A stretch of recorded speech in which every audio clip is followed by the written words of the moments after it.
Assalamualaikum warahmatullahi wabarakatuh. Saya Khairunisa, mahasiswa jurusan Kebidanan Poltekkes Kemenkes Pontianak.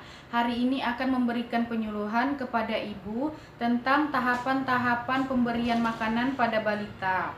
Saya Khairunisa di sini akan memberikan penjelasan tentang tahapan-tahapan gizi yang akan diberikan kepada bayi dan balita, Bu. Sebelumnya saya akan menjelaskan dulu kepada Ibu gizi itu apa.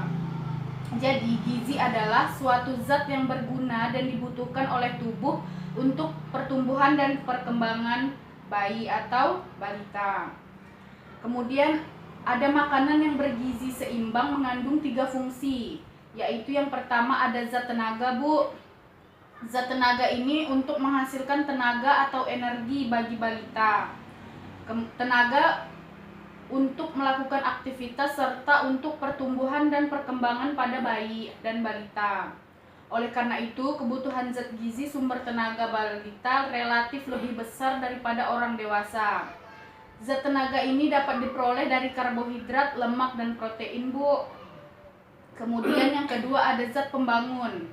Zat pembangun ini untuk pertumbuhan fisik dan perkembangan organ-organ tubuh balita dan juga mengganti jaringan yang rusak. Zat pembangun diperoleh dari protein. Kemudian yang ketiga ada zat pengatur. Zat pengatur ini agar organ-organ dan jaringan tubuh termasuk otak dapat berjalan seperti yang diharapkan. Zat pengatur dapat diperoleh dari vitamin, mineral, dan air ya, Bu ya. Kemudian pengaturan makanan pada balita. Periode usia 7-24 bulan terdiri dari beberapa kegiatan, di antaranya yaitu pemberian ASI. Pemberian ASI itu sampai usia 2 tahun ya, Bu ya. Kemudian makanan pendampingnya yaitu ASI atau biasa disebut MPASI ya, Bu. Kemudian imunisasi dan suplemen vitamin A. Makanan pendamping ASI merupakan makanan yang diberikan kepada bayi selain ASI. Makanan pendamping ASI diberikan kepada bayi karena kebutuhan gizi bayi semakin meningkat, dan ASI saja itu tidak cukup, Bu, untuk memenuhi kebutuhan gizi bayi. Pemberian makanan pada anak sebaiknya disesuaikan dengan tahapan perkembangannya. Pada saat bayi berumur 6 atau 7 bulan, bayi baru belajar mengunyah dan siap untuk mengkonsumsi makanan padat. Kemudian ada satu hal yang perlu diperhatikan untuk membuat makanan keluarga cocok untuk anak, yaitu digunakan sedikit gula, garam, dan hindari bumbu-bumbu dengan rasa yang tajam ya, Bu.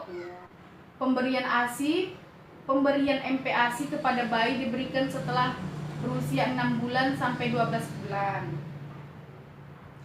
Kemudian, Bu, bisa dilihat di sini ada tabel anjuran.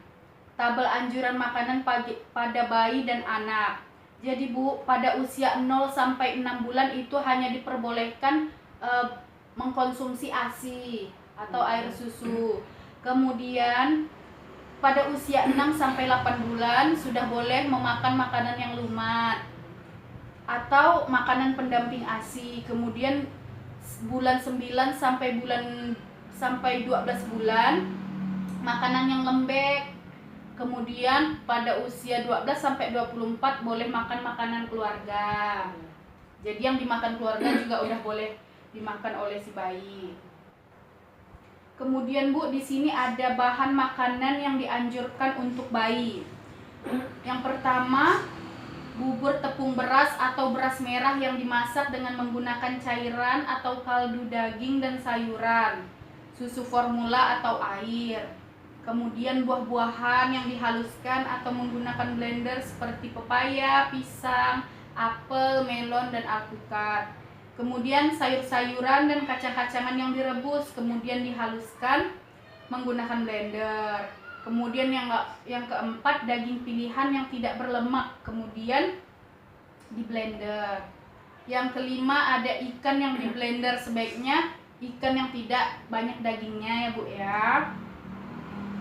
Itulah penjelasan dari saya. Apakah ada yang ingin Ibu tanyakan? Ada, Bu. Apa, Bu? apakah ada makan makanan yang tidak boleh dimakan oleh bayi? Oh, makan makanan yang tidak dianjurkan gitu, Bu ya, Iya. pada bayi. Iya. Ada, Bu, yang pertama makanan yang mengandung protein, yaitu contohnya tepung terigu, biji gandum, dan kue yang terbuat dari tepung terigu. Makanan tersebut dapat membuat perut bayi kembung, kemudian mual dan diare pada bayi. Hal ini disebabkan karena reaksi kandungan yang ada pada tepung terigu, yaitu gluten intolerance.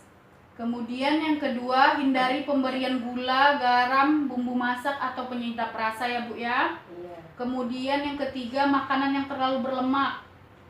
Yang keempat, buah-buahan yang terlalu asam seperti jeruk dan sirsak. Kemudian yang kelima, makanan terlalu pedas atau bumbu terlalu tajam. Yang keenam, buah-buahan yang mengandung gas seperti durian, cempedak. Kemudian sayuran yang mengandung gas seperti kol, kembang kol, lobak. Kedua makanan tersebut dapat menyebabkan perut bayi kembung. Kemudian yang ketujuh, ada kacang tanah, dapat menyebabkan alergi atau pembengkakan pada tenggorokan sehingga bayi sulit bernapas. Yang terakhir Bu, telur. Nah ini kalau telur Bu, ada bayi-bayinya yang tidak bisa mengkonsumsi telur, biasanya menimbulkan alergi. Jadi pemberian telur dilakukan secara bertahap dengan porsi kecil.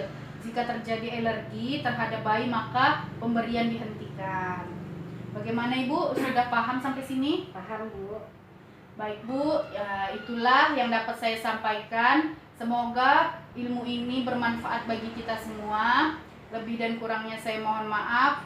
Assalamualaikum warahmatullahi wabarakatuh. Waalaikumsalam warahmatullahi wabarakatuh.